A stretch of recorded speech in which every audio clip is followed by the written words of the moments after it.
আসসালামু আলাইকুম ওয়া রাহমাতুল্লাহি ওয়া বারাকাতুহু। সম্মানিত নাযিরিন, আজকে আমি আপনাদের জন্য একটি বশীকরণের ভিডিও নিয়ে হাজির হয়েছি। শুধুমাত্র একটি পান পরে যে কাউকে বাধ্য করতে পারবেন, বশ করতে পারবেন। এর জন্য ভিডিওটি শুরু থেকে শেষ পর্যন্ত দেখবেন এবং চ্যানেল নতুন হলে চ্যানেলটি সাবস্ক্রাইব করে পাশে থাকবেন। ইনশাআল্লাহ আপনারা খুবই ফায়দা পাবেন এই তদবিরটি করার মাধ্যমে।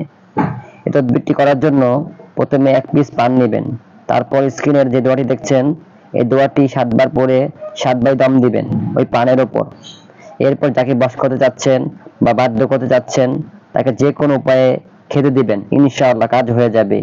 এ তদবির স্বামী স্ত্রীর জন্য, তবে কাউকে যদি বিয়ে করার নিয়তে বশ করতে চান তাহলে অনুমতি আছে, বাধ্য করতে চান তাহলে অনুমতি আছে, তা না হলে গুনাহগার হবেন। ভিডিওটি ভালো লাগলে একটি লাইক দিবেন, শেয়ার করে দিবেন এবং চ্যানেল নতুন হয়ে থাকলে চ্যানেল সাবস্ক্রাইব করে পাশে থাকবেন। আসসালামু আলাইকুম ওয়া রাহমাতুল্লাহি ওয়া বারাকাতুহু।